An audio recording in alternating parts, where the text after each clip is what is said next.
솔로몬은 죽었고 그 아들 르호보암이 왕위를 이어받게 되었죠.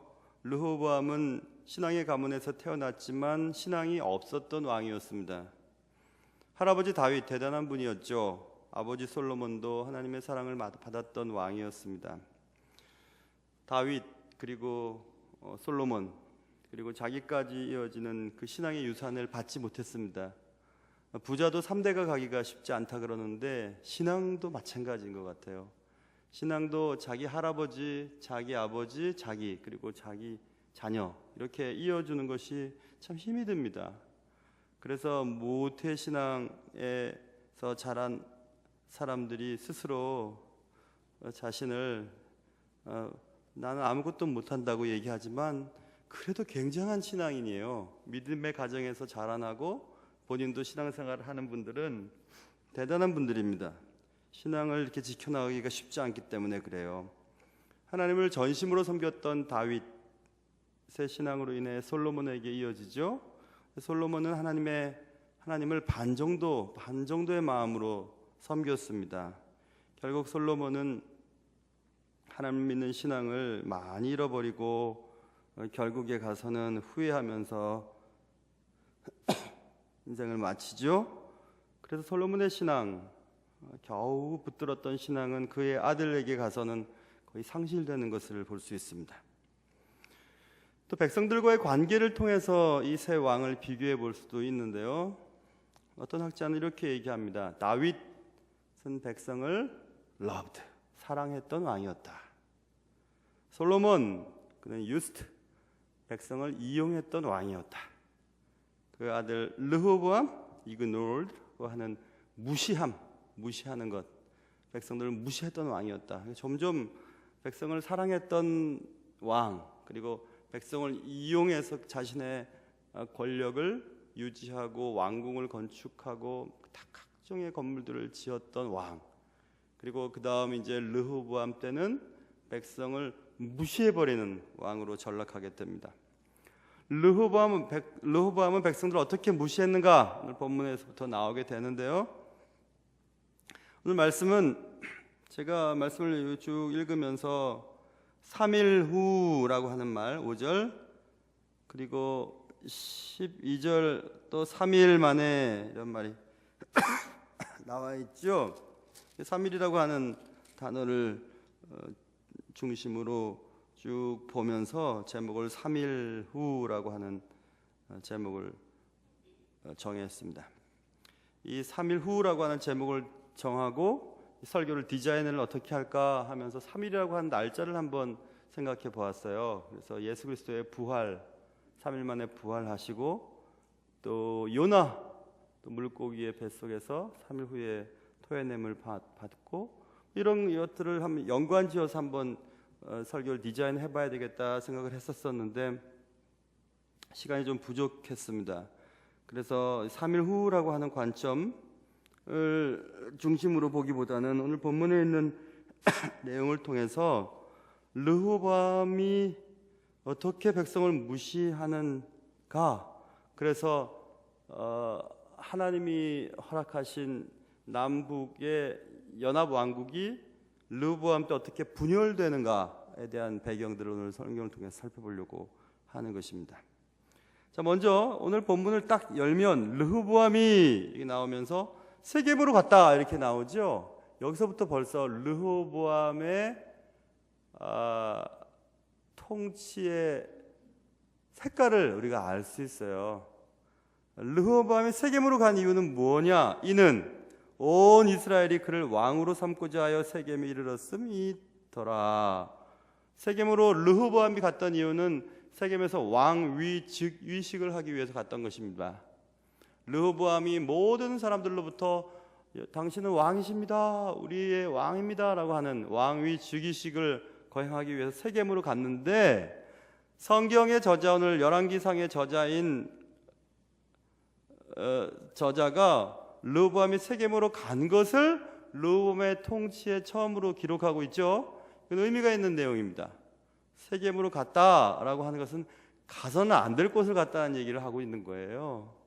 세겜으로 갔다라고 하는 것은 예루살렘이 남북의 통일왕국의 수도였는데 거기서 북쪽으로 한 30-40마일 좀 올라갑니다. 그러니까 키로로 하면 약 한 50km쯤 되는 거리로 올라가서 세겜에서 굳이 왕위 등극식을 해야 할 이유가 있다는 겁니다.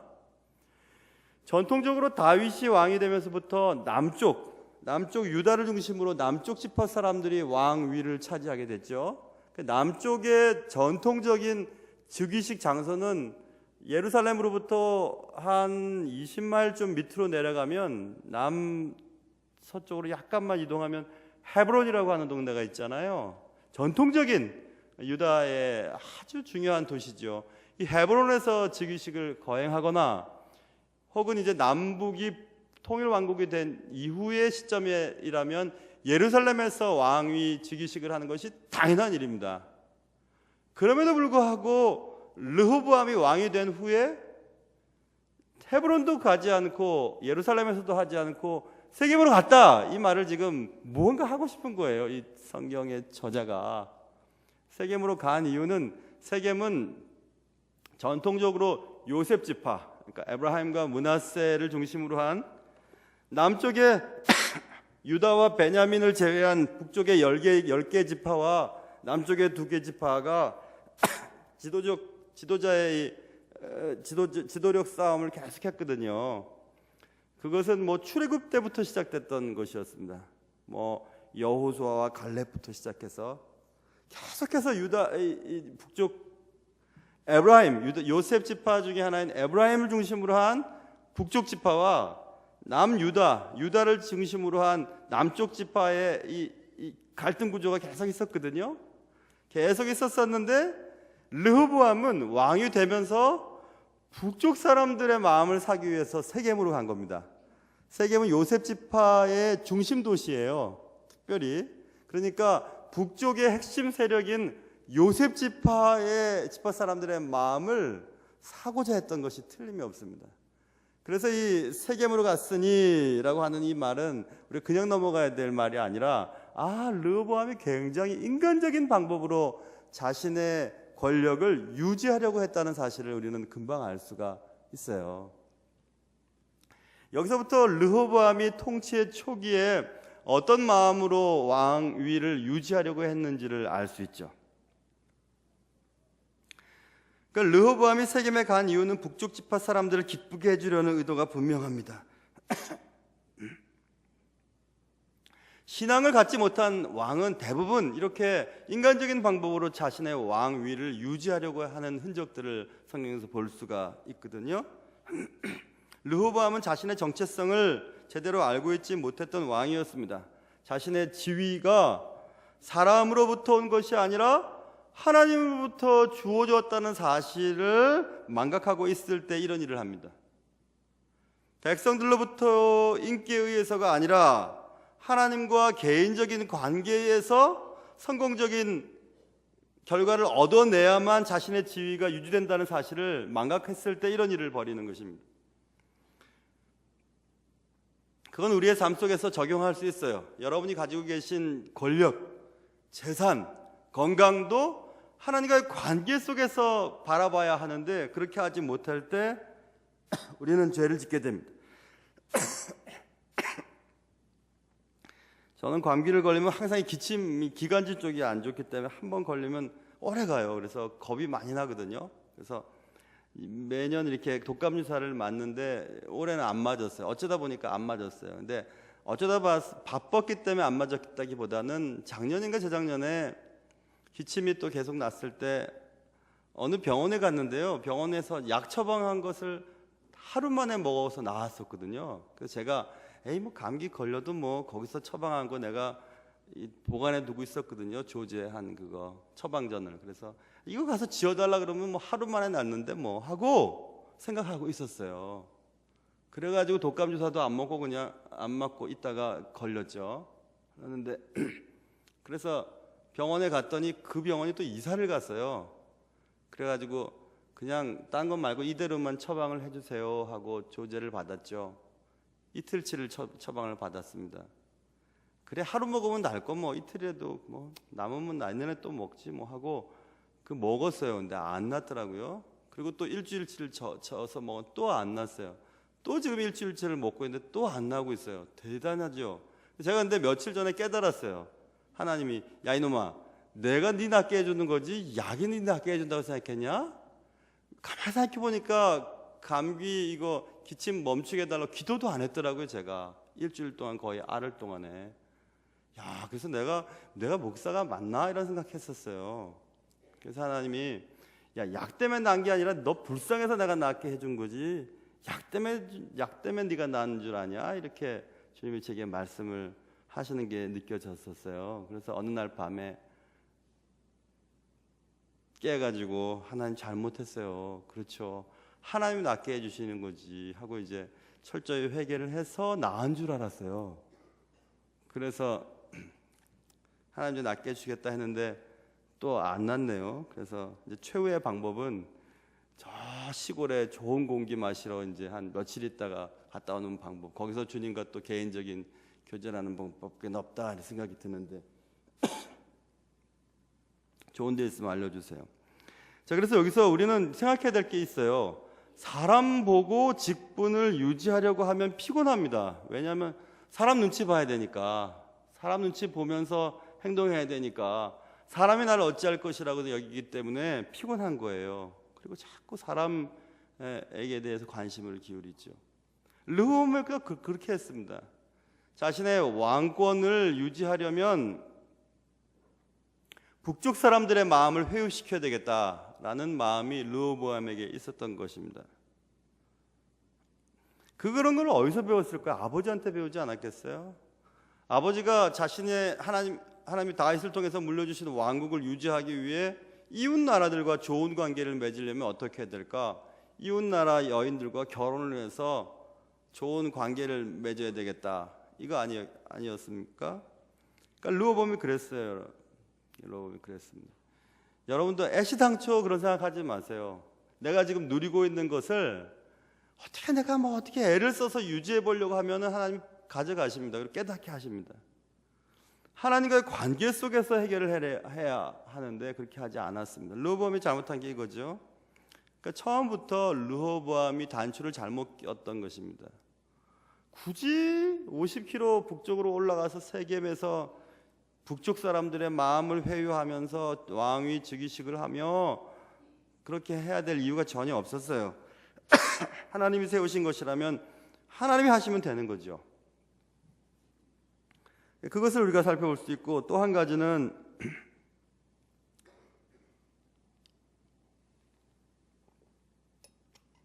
왕이 됐죠. 왕이 됐는데 왕이 이제 백성들의 마음을 살려고 했는데 백성들이 그래서 이제 대표를 뽑아서 르호보암에게 얘기를 하러 왔습니다. 무슨 얘기를 하러 왔냐면 4절 보시면 왕의 아버지가 솔로몬이죠. 솔로몬이 우리의 멍에를 무겁게 하였으나 왕은 이제 왕의 아버지가 우리에게 시킨 고역과 매운 무거운 멍에를 가볍게 하소서 그리하시면 우리가 왕을 섬기겠나이다. 이렇게.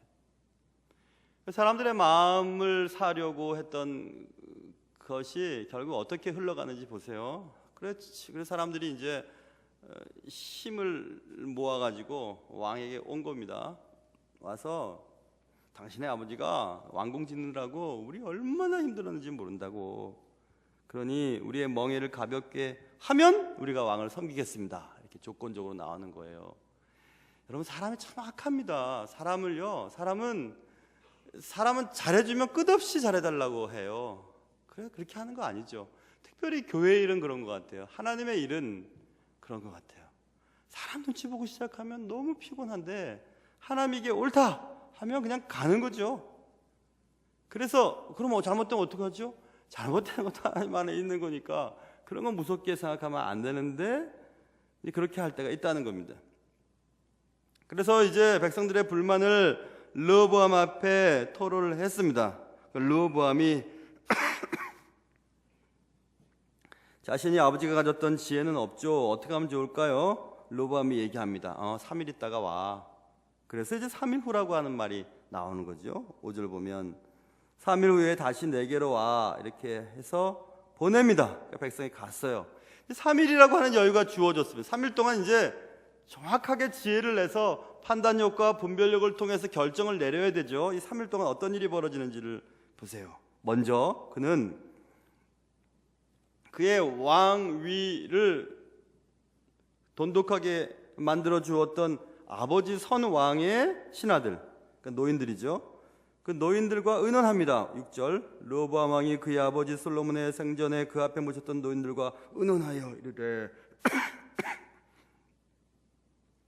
너희는 어떻게 충고하여 이 백성에게 대답하게 하겠느냐. 이렇게 먼저 이제 원로 대신들과 얘기를 나누는 거죠. 그렇죠? 어떻게 하면 좋을까? 그러자 그들이 얘기합니다. 7절, 왕이 만일 오늘 이 백성을 섬기는 자가 되어 그들을 섬기고 좋은 말로 대답하여 이르시면 그들이 영원히 왕의 종이 되리이다. 섬기세요. 그래서 여기서 servant leadership이라고 하는 종 리더십, 지난 이명박 대통령 정부 때 이 servant leadership에 대한 얘기 얼마나 많이 했습니까? 원래 리더는 그래야 되는 거예요. 원래 리더는 굳은 일 먼저 하고 싫은 일 먼저 하고 앞장서고 그래야 되는 겁니다. 특별히 하나님을 믿는 사람들은 그렇죠.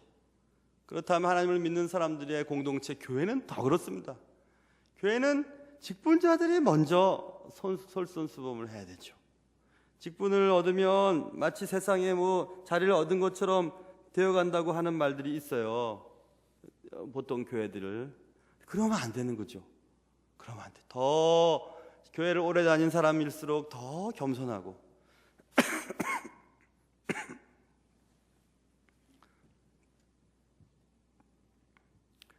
그래야 되겠죠. 그래서 섬기면 됩니다. 섬기세요. 그리고 좋은 말로 대답하세요. 이렇게 얘기했습니다. 그런데 이 젊은 왕 르호보암이 그 말이 별로 안 좋아요. 왜냐하면 왕인데 왜 섬겨? 왜 왕이면 딱 한마디 얘기하면 다 따라와야지 왜 좋은 말로 그래? 그래서 8절, 왕이 노인들이 자문하는 것을 버려버립니다. 그리고 자기 앞에 모셔있는 자기와 함께 자라난 어린 사람들과 의논하여 자기 같이 자랐던 어린 친구들에게 얘기합니다. 이르되 너희는 어떻게 자문하여 이 백성에게 대답하게 하겠느냐. 백성이 내게 말하기를 왕의 아버지가 우리에게 매운 멍에를 가볍게 하라 하였느니라. 함께 자라난 소년들이 왕께 아뢰어 이르되 이 백성들이 왕께 아뢰기를 왕의 부친이 우리의 멍에를 무겁게 하였으나 왕은 우리를 위하여 가볍게 하라 하였은즉 왕 대답하기를 내 새끼손가락이 내 아버지 허리보다 굵으니 내 아버지께서 너에게 무거운 멍에를 매게 하였으나 이제 나는 너희의 멍에를 더욱 무겁게 할지라. 내 아버지는 채찍으로 너희를 징계하였으나 나는 정갈 채찍으로 너희를 징계하리라 하소서. 이렇게 얘기하라는 것입니다. 강하게 하십시오. 처음부터 강하게 잡아야 됩니다. 라고 이제 그 젊은 대신들이 얘기를 하는 거죠. 근데 르호보암이 듣기는 나이 드신 분들이 얘기하는 것보다 이 젊은 친구들이 얘기하는 게 훨씬 좋은 거예요. 왜냐하면 자신이 왕이 됐는데 많은 왕자들 가운데서 자기가 왕이 됐으니까 이제 왕의 권세를 한번 누려보고 싶은 거죠. 참 이게 문제죠. 여러분, 그토록 원하던 것을 우리가 얻으면 그거 막 누리고 싶잖아요. 근데 교회 직분은 그래서는 안 됩니다. 하나님의 나라를 위해서 하는 일들은 그래서는 안 돼요. 하나님이 주셨기 때문에 감사하면서 왕이 종이 되는 일, 섬기는 것, 그것을 해야 되는데 그렇게 안 하면 문제가 생기거든요. 그래서 종될 마음이 없으면 높아지는 것이 좋은 게 아닙니다. 오늘도 제 책상 위에는 예수님이 제자들 대야에 물을 떠놓고 씻기는 조그마한 동상을 제가 하나 있어요. 제 책상 위에 항상 제가 그걸 봅니다. 거기에 이 말이 써 있죠. 네가 첫 번째가 되고 싶어? 그럼 제일 마지막 사람이 돼야 해. 이렇게 적혀 있어요. 그 말이 맞습니다, 여러분. 항상 발을 씻겨주는 마음으로 그렇게 예수님의 얼굴을, 발을 씻겨주시는 예수님의 얼굴을 보려면 어떻게 됩니까? 예수님이 무릎 꿇고 발을 씻겨주는 예수님의 얼굴을 보려면 우리도 낮아져서 밑에서 쳐다봐야 예수님의 얼굴을 볼 수 있잖아요. 예수님을 닮는다는 건 그런 거 아니겠어요? 우리도 낮아지고 우리도 주님의 낮아짐처럼 낮아질 때 예수님을 볼 수 있지 않습니까? 높은 데서 예수님 보면 예수님 정수리밖에 안 보일 겁니다. 그런데 젊은 르호보암 왕은 부리고 싶은 거예요. 여러분, 권력이라는 게 얼마나 대단합니까? 대단하죠. 대단합니다. 그래서 어릴 때 줄반장이라도 안 해본 분은 나중에 나이 들어서 뭐 하나 하면 그렇게 그냥 허세를 부리고 싶어 하는 것 같아요. 뭐 그렇게 허세를 부리고 싶어 하는지 모르겠어요.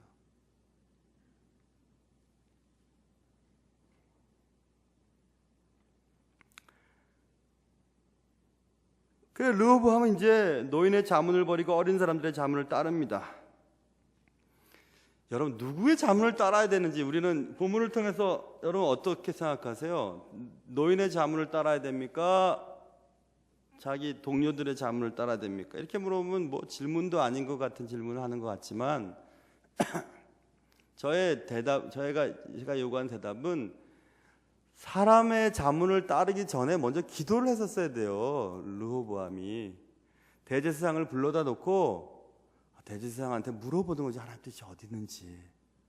아니면 주께서 모세를 통해서 얘기했던 거 있지 않습니까? 신명기 보면 신명 17장 그가 왕위에 오르거든 이 율법서의 등사본을 레위 사람 제사장 앞에서 책에 기록하여 평생에 자기 옆에 두고 읽어 그의 하나님 여호와 경외하기를 배우며 이 율법의 모든 말과 이 규례를 지켜 행할 것이라. 그리하면 그의 마음이 그의 형제 위에 교만하지 아니하고 이 명령에서 떠나 좌로나 우로나 치우치지 아니하리니 이스라엘 중에서 그와 그의 자손이 왕 위에 있는 날이 장구하리라. 하나님이 모세에게 이미 말씀하셨어요. 왕 제도가 생기기도 전에 앞으로 왕이 생기면, 왕이 있으면 왕이 해야 될 일이 뭔지 아냐? 제일 먼저 해야 될 것은 하나님의 말씀을 자기 옆에 평생에 두고 항상 하나님의 말씀을 읽어라. 말씀대로 지켜라. 그러면 그 마음이 형제 위에 교만해지지 않고 좌로나 우로나 치우치지 않고 자신의 직분을 잘 감당할 수 있을 거야. 이렇게 주님이 말씀하셨어요. 그러니 르호보암이 해야 될 일이 뭐냐면 하나님의 말씀이 어디 있는가? 하나님의 뜻이 무엇인가? 대제사장을 통해 하나님의 뜻을 어떻게 알 수 있을 것인가? 그게 더 중요했죠, 그죠? 그래서 제가 아까 그 감기 얘기를 했던 겁니다. 의사 선생님한테 지난번에 잘났던 거 조제 방법 받아서 하루 먹으면 낫던 거 한 이틀 먹으면 이틀 정도면 될지 생각했는데 이게 웬걸요? 야, 진짜 안 낫네요. 날만 하면 또 찬바람 맞고 막 이래가지고 안 나는 거예요. 그래서 제가 정말 맞아. 아무리 쉬운 일이고 아무리 다 되는 일이었어도 하나님 앞에 먼저 기도했었어야 되는데 이런 생각을 제가 하면서 회개를 했었어요. 정말 참 이 목사가 참 그렇구나 생각했어요. 다 되는 일이지만 그것도 기도해서 가야 되는데 우리는 기도 안 해도 될 일은 정말 기도 안 하고 넘어갈 때가 많죠. 그렇다고 여러분 중국집 가서 짜장면 먹을까 짬뽕 먹을까 한참 그냥 고민하고 있으면 짜장면 아저씨가 기분 나빠합니다. 제가 늘 말씀드리지만 그럴 때는 그냥 짬짜면을 시켜 먹으면 돼요. 반씩 나오는 거 다 먹을 수 있잖아요. 그런 거 말고요. 그런 거 말고 르호보암 그렇게 안 해요. 할아버지가 다윗이고 아버지가 솔로몬인데도 그렇게 안 합니다. 사람에게 가서 물어보는 거 어떻게 할까요? 어떻게 하면 좋겠어? 자꾸 이러는 거예요. 여기저기 찾아다니면서 사람에게 자문을 구하는 거죠. 여러분 어떠세요? 제 아무리 해답을 가지고 있는 사람이라 할지라도 내가 부탁만 하면 그 부탁 들어주고 나한테 몇 천만 원도 꺼줄 수 있는 그런 관계라 할지라도 사람 찾아가서 해결할 것 같으면야 우리가 하나님 믿는 사람이라고 할 수 있습니까? 아니죠. 그렇지 않습니다. 작은 일, 큰 일, 모든 것 하나님 앞에 기도하면서 하나님 어떻게 해야 될까요? 하고 여쭤보는 거 하나님의 사람이죠. 르호보암은 안 그래요. 여기 어디에 기도했다는 말, 하나님의 성전에서 엎드려 기도했다는 말, 대제사장을 불러서 뭐 하나님 뜻을 알려고 했다는 말, 율법책을 펴서 읽어렸다는 말, 그런 말이 하나도 없어요. 그저 그냥 사람 가서 물어보고 이 사람한테 가서 저 사람한테 물어보고 물어보는 것만 합니다. 예언자들로부터 오는 하나님의 분명한 음성을 들었더라면 어땠을까 이런 생각이 듭니다. 적어도 하나님의 말씀을 펴서 읽었어야 되는데 르호보암은 먼저 했던 일이 사람에게 갔던 것이었습니다. 여러분, 여러 가지 해결되지 않은 문제들이 있잖아요. 요즘에는 저는 이 목 아픈 거 이런 것들, 성대 아픈 거, 이런 것도 사람의 재능, 기술, 지난번에 했던 좋은 경험들, 이것보다 하나님 앞에 기도하면서 하나님, 이게 어떤 또 하나님의 뜻인지 알려주세요 하고 겸손하게 엎드려서 기도하는 거, 그 하나님 바라시는 거 아니겠습니까? 여러분, 요즘에 해결되지 않는 일, 또 나 혼자 힘으로는 해결할 수 없는 것들, 사람 찾아가지 마세요. 사람 찾아가서 하면 창피만 당합니다. 부끄러운 일만 당해요. 저에게는 그런 경험들이 있었습니다.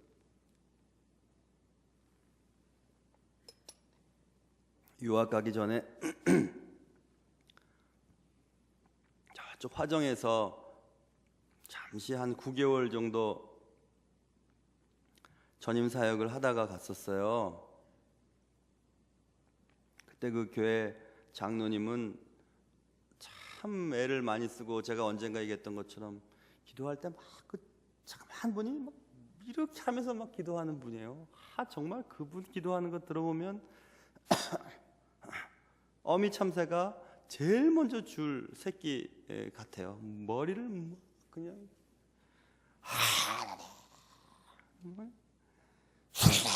이렇게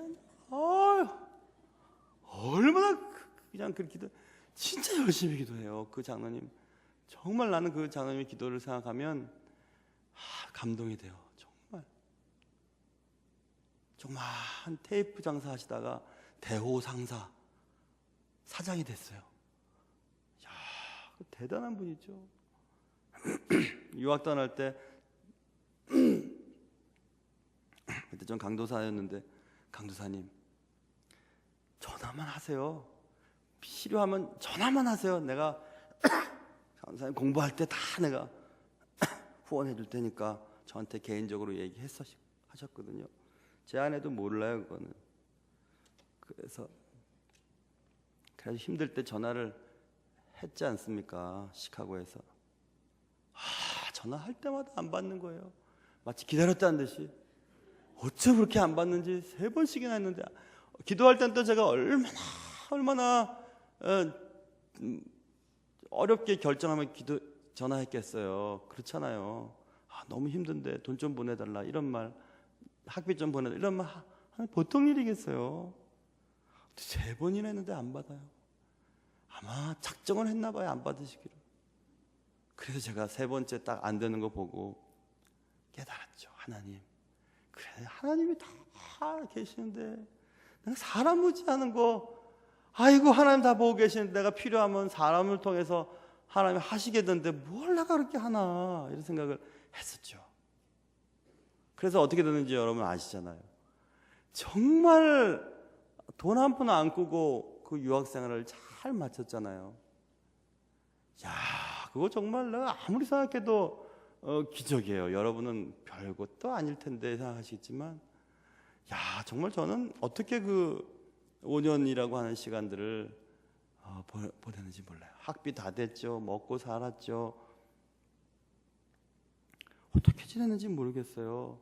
근데 하나님이 그때마다 다 책임져 주십니다. 돈 안 꾸고도 얼마든지 가능하더라고요. 그래서 저 아내랑 저랑은 한 가지 믿는 게 있어요. 10,000원도 안 꿔봤습니다. 누구한테 10,000원도 안 꿔봤어요. 목사님 돈 많으신가 보죠? 돈 없어요. 뭐 돈이 있겠어요. 근데 10,000원도 안 꾸도록 하셨어요. 하나님이 10,000원도 안 꿨어요. 꾸지도 않았지만 꿨다면 당장 갚았겠죠. 꾸지도 않았어요. 그래도 하나님 다 책임져 주시고 인도해 주셨습니다. 목사님이니까 그렇죠. 아니, 여러분 더 사랑하세요. 하나님이. 하나님한테 그렇게 한번 기도해 보세요. 하나님, 나 이것도 사람 찾아가서 해결하면 될 것 같지만 나 사람 안 찾아가겠어요. 하나님 책임져 주세요. 이렇게 한번 기도해 보세요. 노인들의 자문이 젊은이들의 자문보다는 훨씬 옳았던 것이었습니다. 그건 맞아요. 그러나 좋은 자문이었어도 좋은 자문을 선택할 수 있는 분별력이 르호보암에게 없었어요. 그런데 사람을 찾아가 본들 결과는 나쁜 결과가 나오게 됐잖아요. 그러니까 결국 우리는 하나님과의 관계를 통해서 해결을 해야 합니다. 내가 문제가 생길 때 나는 가장 먼저 뭘 하는지를 한번 생각해 봐야 돼요. 어떡하지? 그 사람한테 한번 전화해 볼까? 아니에요. 어떡하지? 하나님 기도해야지 하고 새벽에 나오는 거예요.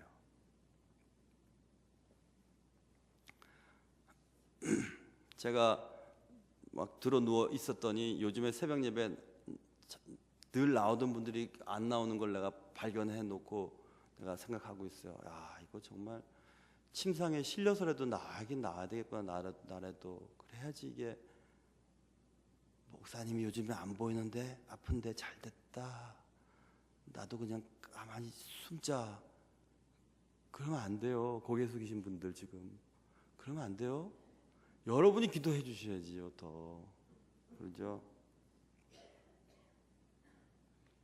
자, 그래서 만물의 주제가 되시는 분은 하나님이세요. 하나님이 하시는 겁니다. 하나님. 그러니까 지껏 뭐 여러분이 경영하시는 회사나 여러분이 운영하는 사업체나 여러분 자녀들 50이 된 자녀, 60이 된 자녀, 70이 된 제 아까는 못하는 자녀들 하나님이 책임져 주십니다. 하나님이. 그러니 우리는 기도해야 되죠. 르호보암에게 있어서는 신앙의 냄새가 나질 않습니다. 그렇죠? 지금 나질 않죠. 또 아까 나이 드신 어른들이 좋은 말로 대답하세요. 이왕이면 백성들한테. 이 분명히 얘기했죠. 그런데 13절 보세요. 왕이 포악한 말로 백성에게 대답합니다. 여러분, 성공적인 리더는 태도로 구별됩니다. 존 맥스웰이라고 하는 유명한 리더십의 대가가 있어요. 저도 한 과목 정도 들었었는데 존 맥스웰의 리더십의 내용들을 보면요, 리더십은 영향력이란 말이 나오지만 그 중에 챕터 8인가 그분의 강의에 8번째 강의인가에 리더는 attitude, 태도로 결정된다는 말을 해요. 그러니까 자신을 따라오는 팔로워들, 자신을 따라오는 자신들이 돌봐야 될 사람들, 직장이라면 자신의 밑에 있는 부하들이나 또 구역장이라면 구역원들이나 또 뭐든지 자신을 지금 보고 있는 자들에게 어떤 태도를 갖고 있느냐에 따라 그가 리더인지 아닌지가 결정된다는 거죠. 그러니까 리더의 태도에 대한 문제, attitude라고 하는 태도에 대한 문제는 리더가 기억해야 될 가장 중요한 문제 중에 하나죠. 아버지 솔로몬은 지혜가 있었습니다. 그래서 그것을 알았어요. 그래서 솔로몬이 그의 저작에 잠언에 보면 잠언 15장 1절 유순한 대답은 분노를 쉬게 하여도 과격한 말은 노를 격동하느니라, 이렇게 얘기했어요. 왜 그렇게 써놨을까요? 잠언 전도서 자신이 죽기 전에 자녀들 읽으라고, 후대 사람들 읽고 좀 나처럼 잘못되지 말라고 쓴 거 아니에요, 그죠? 자, 보세요. 유순하게 대답하면 분노를 잠재울 수 있어. 그런데 과격한 말을 하면 상대방의 노를 격동시키거든. 그러니까 말을 할 때는 유순하게 해야 된다, 이렇게 얘기했어요. 잠언 12장에도 혹은 칼로 찌름같이 함부로 말하거니와 지혜로운 자의 혀는 양약 같다, 이렇게 얘기했어요. 함부로 말하는 거는 다른 사람을 칼로 막 찌르는 것처럼 다른 사람에 상처를 준다. 그런데 좋게 말하는 것은 다른 사람을 살찌우고 건강하게 만들어주는 양약처럼 보약 같아, 이렇게 얘기를 했어요. 그 후에 그 말고도 굉장히 많이 적혀 있어요. 아니, 아버지가 그렇게 얘기했으면 아들은 좀 알아먹었어야죠. 그래서 또 아까 그 원로급들이 좋은 말로 대답해 주세요, 이렇게 얘기했을 때 포악한 말로 대답한다는 거 나왔죠.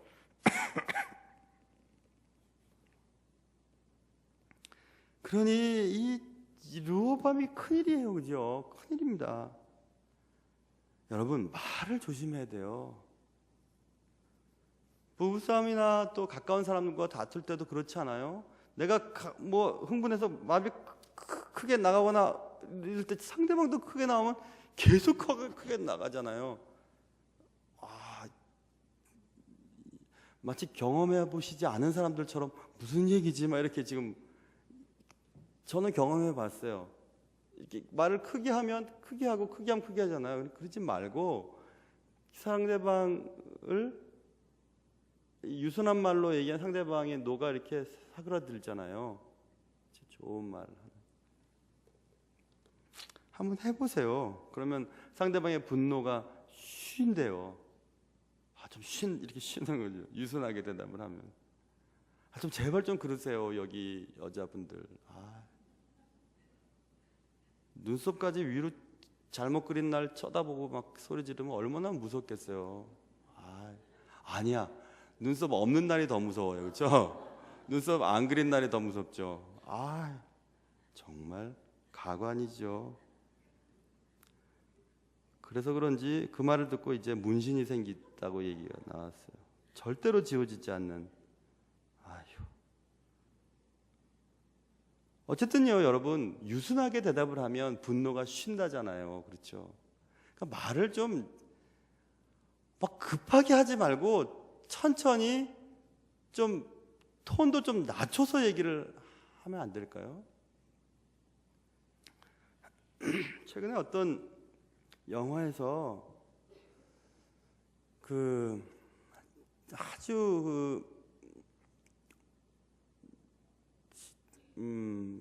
문제들을 잠시 이렇게 보호해주는 쇼텀 12인가 하는 그런 영화예요. 상을 여러 개 좋은 상을 많이 받았다고 그래서 제가 봤어요. 그러니까 아이들을 끝까지 돌보는 그런 선생님들의 얘기예요. 선생님이 그런데 그 교장 선생님 같은 선생님이 너무 화가 나게 하니까 막 소리를 막 지르는 거예요. 그 선생님도 과거에 문제아였던 경험이 있거든요. 근데 지금 문제아를 자신만큼 이해하고 있다고 생각했는데 교장 선생님 그렇게 하지 않으니까 그게 때문에 화가 난 거예요. 막 화를 막 내니까 이분이 당신이 소리를 지른다고 당신과 내가 커뮤니케이션이 되는 것은 아닙니다 라고 딱 얘기해요. 그러니까 잘못했습니다 하고 딱 앉더라고요. 대단히 지혜로운 말이죠, 그죠? 그때 네가 왜 평교사가 나한테 대들어, 이렇게 만약에 우리나라 사람 같으면 얘기했으면 뭐 난리가 났겠죠. 근데 당신이 소리를 크게 지른다고 해서 당신과 내가 커뮤니케이션이 되는 것이 아닙니다, 이렇게 딱 얘기를 했더니 그 막 흥분하던 여전 선생님이 죄송합니다 하고 자리에 앉았어요. 참 멋있죠, 여러분. 그런 게 필요하지요. 그런데 문제는 있어요. 자, 막 흥분한 사람한테 유순하게 대답을 했어요. 당신이 그렇게 소리를 지른다고 해서 당신과 나의 커뮤니케이션이 이루어지는 것은 아닙니다 라고 얘기했을 때 이 여자가 그래도 선생님이니까 죄송합니다 이렇게 얘기하는데, 말도 안 되는 사람은 뭐야? 이렇게 또 얘기하는 사람이 있어요. 그럼 얘기가 안 되잖아요, 그렇죠? 그러니 그런 사람은 되지 말아야 돼요, 여러분. 그런 사람 되지 말아야 돼요. 어떨 때는 말이 안 되는 사람이 있을 수 있어요. 말을 안 돼요. 아무리 좀 진정하시고 말을 합시다 해도 말이 안 되는, 그러면 안 되잖아요. 그렇죠? 그렇기 때문에 우리가 해야 될 게 뭐냐 하면 평상시 우리의 말의 습관을 고쳐나가야 된다는 거예요. 평상시에 우리가 어떻게 말을 하고 있는지를 생각해 봐야 돼요. 아이들한테 혹은 나보다 지위가 낮은 사람들한테 특별히 죄송해요. 말이 이상하게 나. 특별히 우리가 돈을 주면서 대우를 받는다고 하는 그런 곳에 갔을 때, 식당에서나 또 뭐 내가 돈을 지불했으니까 당연히 대우를 받아야 되는 그런 자리에서도 그분들의 인격을 훼손시키는 말을 해서는 안 됩니다. 그건 제가 정말 뼈저리게 느꼈어요. 유학생활 때 제 아내가 식당에서 일했거든요. 사모가. 난 정말 너무 마음 아팠어요. 데리러 가면 그냥 설거지 이렇게 하는 앞치마가 설거지하고 그런 거 갖고 잠깐 기다리라고 막 그래도 막 눈물을 막 흘렸었어요. 내가 차 안에서. 내가 이렇게 고생시켜도 되나 아내를. 그러면 생각했죠.